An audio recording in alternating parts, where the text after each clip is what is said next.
William L. Calley Jr. was a first lieutenant in the U.S. Army during the Vietnam War. At just 24 years old, he led a platoon in Charlie Company 11th Infantry Brigade. On March 16, 1968, Calley's unit entered the South Vietnamese village of My Lai on a search and destroy mission. Intelligence claimed it was a Viet Cong stronghold, but there were no enemy fighters, only unarmed civilians, elderly men, women, and children. Under Calley's command, the platoon began executing villagers. Some were rounded up into a ditch and shot. Calley personally fired into groups of civilians and ordered others to do the same. One soldier testified that Calley picked up a small child and threw him back into the ditch, then shot him. By the end of the morning, over 500 civilians were dead. Women had been raped. Homes were burned. The U.S. Army initially reported it as a military success, but a year later, a soldier who had heard whispers of what happened wrote letters to Congress and the Pentagon. The Army launched an investigation. Journalist Seymour Hersh broke the story. Graphic photos surfaced. The public was horrified. Calley was arrested and court-martialed. In 1971, he was convicted of murdering 22 unarmed civilians and sentenced to life in prison. But just days later, President Richard Nixon intervened. Calley was moved from prison to house arrest. Over time, his sentence was reduced, and after serving only 3.5 years, he was released. The response was deeply divided. Some Americans called him a war criminal. Others called him a scapegoat. Polls at the time showed the majority of the public thought Calley had been unfairly punished. Free Calley rallies were held across the country. For decades, Calley lived quietly. In 2009, he publicly said, "I'm sorry, there's not a day that goes by I don't feel remorse." But many believed it came too late. William Calley died in 2024. The My Lai massacre and his name remain a permanent reminder of the darkest days of the Vietnam War and of what happens when soldiers abandon humanity in the fog of war. Robert Bales was a decorated U.S. Army Staff Sergeant with 4 combat deployments. By 2012, he had served over a decade in the military, a married father of 2 with a clean record, and a reputation as a reliable soldier. But on March 11, 2012, something unthinkable happened. That night, while stationed in Kandahar Province, Afghanistan, Bales left his base alone and entered 2 nearby villages. Armed and wearing night vision goggles, he went house to house and murdered 16 Afghan civilians in cold blood. Most were women and children. Some were shot as they slept. He burned several of their bodies afterward. When he returned to base, he reportedly confessed, "I did it." Afghan villagers were devastated. 11 members of one family were wiped out. The country was outraged. Some even demanded Bales be tried and executed in Afghanistan. U.S. officials scrambled to contain the fallout. President Obama issued a formal apology, but the damage was done. It was the deadliest war crime by a U.S. soldier since Vietnam. Back in the U.S., Bales was charged with 16 counts of murder. In 2013, to avoid the death penalty, he pleaded guilty. He admitted everything in court, saying, "There's not a good reason in this world for why I did the horrible things I did." During sentencing, Afghan survivors traveled to confront him face to face. One man who lost his wife and 6 children said, "My life is over. I lost everything." The military sentenced Robert Bales to life in prison without parole. He now serves that sentence at Fort Leavenworth. To this day, the massacre remains a haunting reminder of how war can break even experienced soldiers, and how one man's actions can devastate generations. Stephen Dale Green was a U.S. Army private first class, deployed to Iraq in 2006. He was 21 years old, part of the 100 ONS Airborne Division, stationed in the town of Mahmudia, a region known as the Triangle of Death. What he did there became one of the most horrific war crimes of the Iraq War. On March 12, 2006, Green and several fellow soldiers broke into a nearby Iraqi home. Inside lived a family of 4, a mother, a father, a young daughter, and a 14-year-old girl named Aber Qasim al-Janabi. While Green stood guard at the door, the other soldiers restrained the family. Then, Green entered a room, shot the parents and the 6-year-old sister with an AK-47. After that, he and another soldier raped the teenage girl, and then Green shot her in the head. They set her body on fire to cover up the evidence. At first, the U.S. military claimed the family had been killed in an insurgent attack. The truth only surfaced when one of the soldiers involved confessed during a stress counseling session months later. By then, Green had already been discharged from the Army for a personality disorder. Because he was no longer active duty, he couldn't be tried in a military court. Instead, he became the first American tried under the Military Extraterritorial Jurisdiction Act, allowing former soldiers to be prosecuted in civilian court for crimes committed overseas. In 2009, Stephen Green was found guilty on 17 counts, including murder, rape, and obstruction. The jury could not agree on the death penalty, so he was sentenced to life in prison without parole. Green served his sentence at a federal prison in Indiana. In 1914, 5 years into his term, he was found dead in his cell. The cause was suicide. The Mahmadiyya case deeply damaged America's image during the Iraq War. It outraged Iraqis and sparked protests. The girl's surviving family members refused compensation. The U.S. military condemned the crime, calling it a gross betrayal of Army values. Stephen D. Green became a symbol of how war can turn soldiers into monsters, and how even one man's actions can forever stain a nation's mission. Calvin Gibbs was a staff sergeant in the U.S. Army, deployed to Afghanistan in 2009 with the 5th Stryker Brigade. He was supposed to be leading and protecting soldiers. Instead, he led one of the most disturbing war crime scandals of the entire Afghanistan war. What he created became known as the Kill Team. Between January and May 2010, Gibbs and a small group of soldiers carried out a series of premeditated murders of unarmed Afghan civilians in Kandahar province.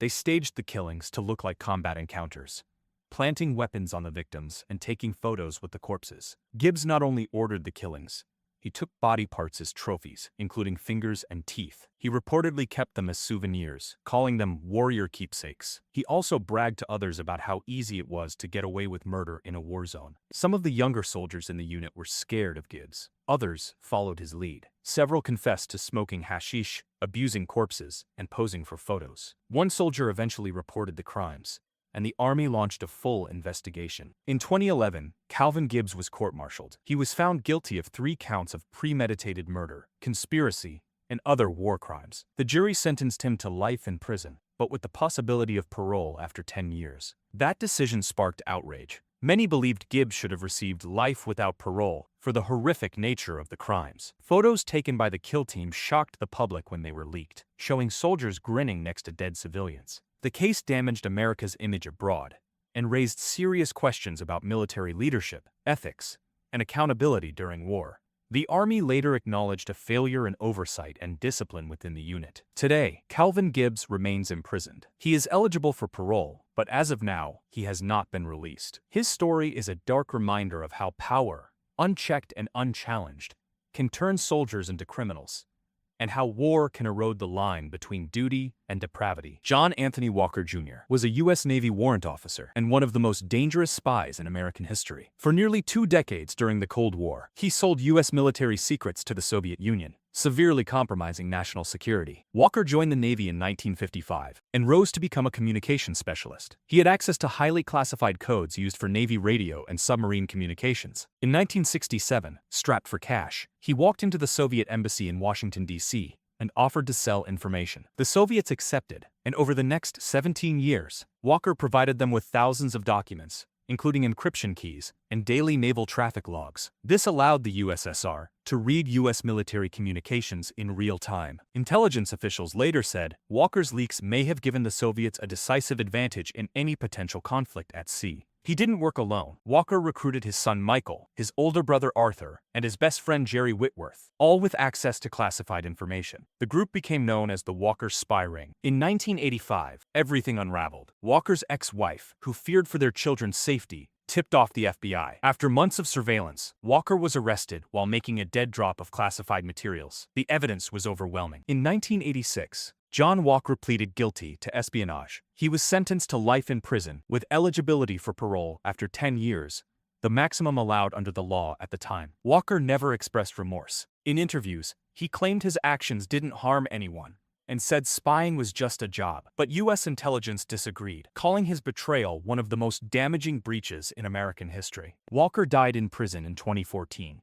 At the age of 77, having served nearly 30 years behind bars. His case remains one of the most infamous examples of insider betrayal during the Cold War, a chilling reminder that sometimes the greatest threats come from within. Jerry Alfred Whitworth was a U.S. Navy Chief Petty Officer and a key member of the most damaging spy ring in U.S. military history. A highly skilled radio man, Whitworth served more than 20 years in the Navy. In the 1970s, he was recruited into an espionage operation by his friend, retired warrant officer John A. Walker Jr. Walker was already feeding classified Navy communications to the Soviet Union, and he needed someone still on active duty to keep the flow going. Whitworth agreed. For years, Whitworth passed cryptographic material, communications codes, and technical manuals to Walker, who funneled it all to the Soviets. The stolen secrets helped the USSR monitor U.S. naval operations and decode secure military transmissions, especially submarine movements. Whitworth received thousands of dollars in exchange, but later he claimed he thought the information was being sold to a U.S. ally, not to the Soviet Union. Investigators rejected that excuse. In 1985, after Walker's ex-wife turned him in, the FBI arrested the entire spy ring. Unlike the others, Whitworth refused to cooperate and went to trial. In 1986, he was convicted on multiple counts of espionage and conspiracy. The judge called his actions a grave betrayal of trust and sentenced him to 365 years in prison, one of the longest sentences ever given for spying. He also received a $410,000 fine. Whitworth showed no remorse at sentencing. The court made clear he would likely die in prison, and he probably will. As of today, he remains behind bars, in his 80s, with no possibility of parole for decades. Jerry Whitworth's story is a warning that even those trusted with the nation's most sensitive secrets can be tempted by greed. And when loyalty is sold, the consequences can last a lifetime. George Trofimov was a retired U.S. Army Reserve colonel and a former intelligence officer. By all appearances, he was a decorated veteran and a loyal American. But behind the scenes, he had betrayed his country for decades, selling secrets to the Soviet Union during the Cold War. Trofimov worked in Germany during the 1960s and 70s, overseeing the U.S. Army's interrogation center for Eastern Bloc defectors. There, he had access to classified intelligence, interrogation reports, and assessments on Soviet activities. Beginning in the late 1960s, Trofimov began secretly photographing and passing thousands of documents to the KGB. He worked through a handler, a Russian Orthodox archbishop he had known since childhood, who passed the materials to Soviet agents. Over more than 20 years, Trofimov received an estimated $250,000 in cash, much of it deposited in foreign accounts or delivered in person during secret meetings in Austria. His betrayal wasn't discovered until the late 1990s, when a post-Soviet defector tipped off U.S. intelligence. The FBI launched a sting, posing as Russian agents and re-establishing contact with Trofimov. During recorded conversations, he admitted to decades of espionage. In 2000, he was arrested at the age of 73. The following year, he was convicted of espionage in federal court. Prosecutors called him one of the most prolific Soviet spies in U.S. military history. The judge sentenced him to life in prison without parole. Trofimov showed no remorse. He claimed he was playing both sides, an excuse the jury didn't buy. He died in prison in 2014, at age 87. George Trofimov remains the highest-ranking U.S. military officer ever convicted of spying for a foreign power. His case is a reminder that even long service and a high rank don't guarantee loyalty, and that betrayal can hide behind decades of duty. Ryan Patrick Regan was a retired U.S. Air Force Master Sergeant and nearly became one of the most dangerous spies in American history. But he's also remembered for something else: being the spy who couldn't spell. Regan served for over 20 years in the Air Force, specializing in satellite intelligence and working at the National Reconnaissance Office, one of the most secretive agencies in the U.S. government. He had top-secret clearance and access to vast amounts of classified information. But in the late 1990s, Regan was drowning in debt, over $100,000 in credit card bills. Desperate for money, he came up with a plan: steal national security secrets and sell them to America's enemies. He downloaded or copied thousands of documents, including information on missile sites, surveillance systems, and satellite imagery. He buried CDs filled with classified material in the woods near his Virginia home, and began sending encrypted letters to Iraq, Libya, and China, offering to sell U.S. secrets for millions of dollars. Regan made spelling mistakes in his letters and used amateur encryption methods, which led to his nickname, the spy who couldn't spell. In August 2001, just weeks before September 11, Regan was arrested at Dulles International Airport on his way to Switzerland, with secret documents hidden in his socks. He was charged with multiple counts of attempted espionage. During his 2003 trial, prosecutors sought the death penalty, arguing that Regan was willing to sell out his country for personal gain, even if it endangered American lives. But the jury didn't agree to execution. Instead, Regan was sentenced to life in prison without parole. He's currently serving that sentence at a federal prison in Colorado. In interviews, Regan later said, "I wanted to get rich. That's all." Ryan Regan didn't succeed in delivering any secrets, but his case remains one of the closest the U.S. has come to a massive post-Cold War intelligence breach. It also reminded the government that even low-profile insiders can pose serious threats. Jeffrey R. McDonald was a U.S. Army captain, a medical doctor, and a Green Beret. But in 1970, he became the center of one of the most shocking and controversial murder cases in U.S. military history. On February 17, 1970, military police were called to McDonald's home at Fort Bragg, North Carolina. Inside, they found a horrifying scene. His pregnant wife, Colette, and their two daughters, 5-year-old Kimberly and 2-year-old Kristen, had been brutally stabbed and beaten to death. McDonald himself had minor injuries and claimed the house had been attacked by a group of drugged-up intruders, including a woman in a floppy hat who chanted, "Acid is groovy, kill the pigs." At first, Army investigators couldn't prove otherwise. The military dropped charges, and McDonald was honorably discharged. He moved to California and rebuilt his life, even appearing on talk shows to defend his innocence. But in 1975, a grand jury re-examined the case. The evidence told a different story. There were no signs of forced entry, and blood evidence suggested McDonald had staged the scene. In 1979, nearly a decade after the murders, he was arrested, tried, and convicted in federal court. McDonald was sentenced to 3 consecutive life sentences, one for each murder. He has maintained his innocence ever since, claiming he was the victim of a frame-up. The case gained massive attention through books and television, including the best-selling Fatal Vision, which portrayed him as a narcissist and pathological liar. Over the years, McDonald has filed numerous appeals, all of which have been denied. In 2021, a federal judge once again rejected his bid for release, calling the evidence against him overwhelming. Now in his 80s, Jeffrey McDonald remains in federal prison, still claiming innocence. But to prosecutors, juries, and most of the public, he is the man who murdered his wife and 2 daughters in cold blood, and then spent the rest of his life trying to get away with it. William J. Kreutzer, Jr. was a U.S. Army sergeant assigned to the 82nd Airborne Division. But on October 27, 1995, he carried out one of the worst mass shootings ever committed by an active-duty soldier on a U.S. military base. That morning, hundreds of troops gathered on a training field at Fort Bragg, North Carolina. Unseen from the woods nearby, Kreutzer had taken up a sniper position. Armed with a rifle and a scope, he opened fire on his own unit, the men he served with. He killed one officer, Major Stephen Badger, and wounded 18 others, some critically. Kreutzer had shown signs of mental instability before the attack. He told fellow soldiers he was depressed, and even made disturbing comments about wanting to shoot people. He had once been referred for psychological help, but was still returned to active duty, armed and in uniform. After the shooting, Kreutzer was subdued by other soldiers and taken into custody. In 1996, he was convicted at a court-martial and sentenced to death. For years, he was one of the very few service members on the U.S. military's death row. But in 2005, a federal judge ruled that his original defense team had failed him. His death sentence was overturned. In 2009, at a re-sentencing hearing, Kreutzer was given life in prison with the possibility of parole, a sentence many felt was far too lenient for a calculated mass shooting. To this day, Kreutzer remains imprisoned. The Fort Bragg shooting forced the Army to confront issues of mental health, red flags, and internal warning signs. It also raised painful questions about how a trained soldier could become a killer, not overseas, but at home, on his own base.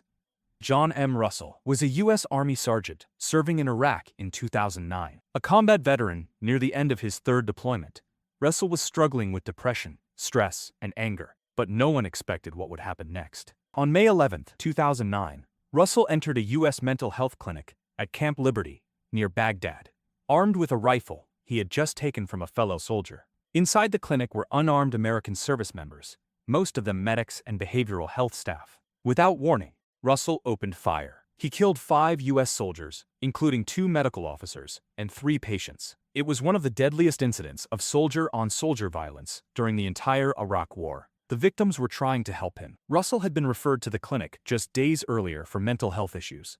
He reportedly believed the staff was mocking him and sabotaging his military career. He was arrested without resistance and later brought back to the U.S. for trial. In 2013, Russell pleaded guilty to 5 counts of premeditated murder to avoid the death penalty. Military prosecutors argued he planned the attack and carried it out with cold intent. The defense argued that he was mentally ill and suffering from extreme stress. A military judge accepted the plea and sentenced Russell to life in prison without parole. The massacre shocked the military community. It exposed major flaws in how the Army was handling mental health during wartime and raised concerns about how warning signs were being missed, even inside the very system meant to treat struggling soldiers. John N. Russell now serves his sentence at the military prison in Fort Leavenworth. His case remains a tragic example of what can happen when psychological wounds go untreated, and when help comes too late. Eddie Ray Ralph was a 25-year-old former Marine. He served in Iraq and Haiti, but struggled with PTSD, depression, and paranoia after leaving the military. His name became known nationwide for one reason. He murdered Chris Kyle, the Navy SEAL portrayed in the film American Sniper. On February 2, 2013, Kyle and his friend, Chad Littlefield, took Ralph to a shooting range in Texas. Kyle was known for helping veterans deal with trauma by bonding through target shooting, and Ralph's mother had asked him to help her son. But while at the Rough Creek Lodge gun range, Ralph turned on them. He shot both men multiple times, in the back, the head, and the hands, using a pistol Kyle had brought. He then fled the scene in Kyle's truck. Police arrested him hours later after a high-speed chase. Ralph confessed, saying he believed Kyle and Littlefield were going to kill him, and that they wouldn't talk to me. He also said he believed they were possessed by demons. During his trial in 2015, Ralph's attorneys claimed he was insane at the time of the murders, suffering from schizophrenia. But prosecutors argued he knew exactly what he was doing, pointing out that he fled, lied, and understood right from wrong. The jury took just 2 hours to convict him of capital murder.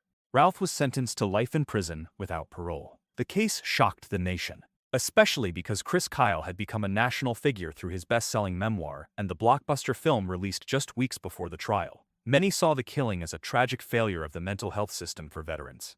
Today, Eddie Ray Ralph is serving a life sentence in a Texas prison. The deaths of Chris Kyle and Chad Littlefield remain a symbol of how even heroes can fall victim to the unseen wounds of war, and how some traumas, when untreated, can lead to tragedy.